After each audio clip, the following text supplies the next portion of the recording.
my top 10 yet. He just hasn't. I think Steph has had a phenomenal career. I mean, obviously, 4 championships, 2 league MVPs. He has a final MVP. But if you go back in his career, and if you look at when Draymond is out of the lineup for the season, if you look at Klay Thompson has missed the season or half of that season, to me, if you're that great, if you're going to be a top 5 and one of your guys are missing, you can't make the playoffs, I can't put you in the top 5 or top 10. I just can't. And that's just my opinion. Greatness to me is when one of your guys are out, you still got to elevate your team at least to the playoffs. Like, they don't even make the playoffs when Klay or Draymond is out of the lineups. And they haven't won a play-in game at all. Oh. So, in top 5, no chance. All right. Well, I mean, he kind of had some... He had some sauce on that shit. The way he just said, no chance. Like, so realistically, right, there is an argument for Steph Curry, right? And I guess for me, I'll put it like this. I have, what did I say over here? For me personally, I have 1, 2, 3, 4, 5. I have 6 players that are guaranteed top 10. That for me personally. And that is Michael Jordan, Kobe Bryant, LeBron James, Wilt Chamberlain, Shaquille O'Neal, and Kareem Abdul-Jabbar. Those guys for me are a guaranteed. Like, it's not even, I don't even think it's really, I don't even think you can really question that, to be honest with you, right? So when it comes to whether or not Steph Curry is in the top 10, now it gets a little tricky. Right? Because now you're talking about, and here's the thing too. A lot of people, I think, take offense to it as if it's disrespectful to say Steph Curry isn't a top 10 player ever. Like, we're talking about the greatest basketball players of all time. Do I think he has a legitimate argument? Of course. But now you're talking about Magic Johnson, Larry Bird, Bill Russell, Tim Duncan. For me, someone like a Hakeem Olajuwon. You're talking about knocking one of these players out of the top 10. Right? So now, all right, let's do this, right? So Steph Curry for his career averages, all right, let's go over here because you get everything, right? 24.8 points, 1.5 steals, 6.4 assists, 4.7 rebounds, on 91% free throw shooting from the line, 47% from the field, and 42 or 43% from 3. That is phenomenal. He's a 10-time All-Star, 2-time scoring champ, 4-time NBA champion, 1-time Finals MVP, 2 times NBA MVP, 10 times All-NBA, and the steal champ 1 time. Right? Unbelievable numbers. Unbelievable numbers, right? Like, let's not get it twisted. Let's compare him to Magic Johnson first, right? What the fuck is this? Where the fuck did this Walmart shit come from? What the fuck? Yo. All right. So he played what? 906 games. Bunch of did not plays, right? It said that as play. It says illness, HIV. And so 19.5 points, 1.9 steals, 11.2 assists, 7.2 rebounds. What is this?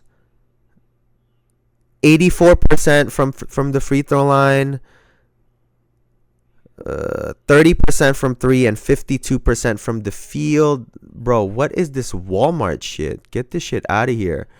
12-time All-Star, 2-time steals champ, 4-time assist champ, 5 times NBA champion, 3 times finals MVP, 3 times regular season MVP, 10-time All-NBA. Right? So where Steph was a 3-time or 2-time scoring champ, Magic Johnson is a 4-time assist champ. He was a steals champ 1 time. Magic was a steal champ 2 times. All NBA, 10 to 10. 3 MVPs to 2 MVPs. It's just, we're pulling hair at this point, right? Like, it's so close. It just really, in terms of accolades, you really can't debate it, right? It's to me, it's not so clear cut. Let's compare him to Larry Bird. Larry Bird, and a lot of people don't even know this, for his career averaged 24.3 points, 1.7 steals, 6.3 assists, 10 rebounds on 88% from the free throw line, 49% from the field, 37% from three. 12-time All-Star, 3-time NBA champion, 2-time Finals MVP, 3 times regular season MVP. What else? 10-time All-NBA, 3-time All-Defensive, which is something neither Steph Curry or Magic Johnson has. Magic was never a all-defensive player, right? Like, a lot of people forget how good Larry Bird was, right? Let's not even get into Tim Duncan yet. Bill Russell, for his career, 15.1 points, 4.3 assists, 22.5 rebounds. For me, the part that bothers me about him is the 44% field goal shooting. That shit really, really bugs me, bro. I cannot even lie to you. But we're talking about a 12-time All-Star, 11-time champion, 5-time MVP, 11-time All-NBA, 4-time rebounding champion, 1968-69 All-Defensive. And he probably would have gotten the Defensive Player of the Year if they had it. Like,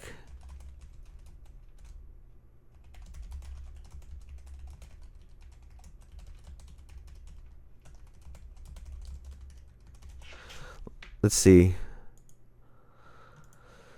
And then if we add, where is this shit, bro?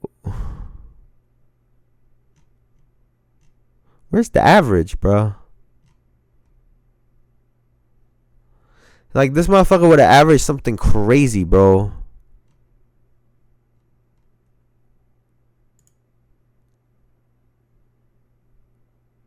.1 blocks per game. Like, bruh.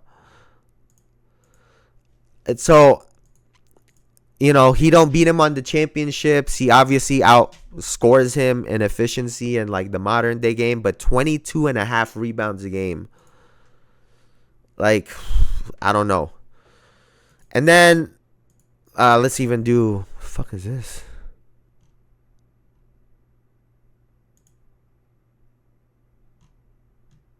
Bro, what?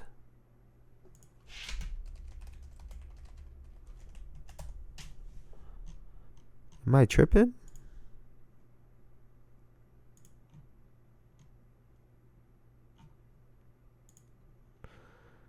Here.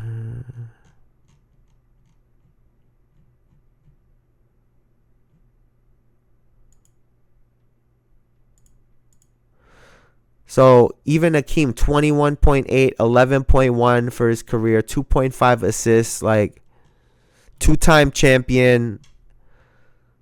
And then you compare him to someone like Tim Duncan, 15-time All-Star, 15-time All-NBA, 5-time NBA champion, 3-time Finals MVP, 2-time MVP, 15-time All-Defensive. Like, like what the fuck? 2-time regular season MVP.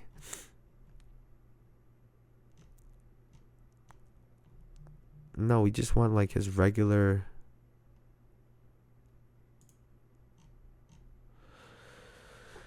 Here you go. 19 a game for his career. 3 assists, 10.8 rebounds, 70% free throw shooting, 69.6.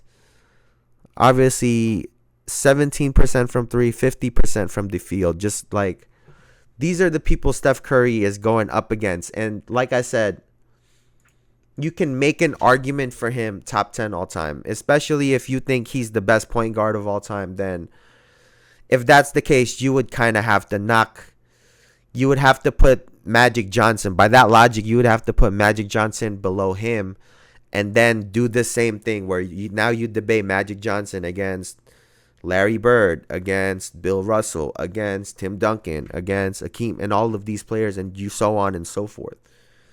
But I can see why Steph Curry couldn't be in someone's top 10. And if he were to be in the top 10, he would be the smallest player in the top 10. It would be a feat, right? The smallest players in this top 10 are Kobe Bryant and Michael Jordan at 6'6". Those are the smallest players. And the only person in that is that's regular outside of Steph Curry would be like a Kobe Bryant who really worked his game to be, one of the greatest players ever. A Tim Duncan, but he's 7 feet tall, even though he didn't have any physical gifts like that. A Larry Bird, but he's 6'10". Like, even though he didn't have any physical gifts, he was still bigger than most people. So, I don't think it's disrespect to have Steph Curry in your top 10 or out of your top 10. I think it's a debatable thing. He's so good that you can't debate it, and I don't think it's disrespect, yo.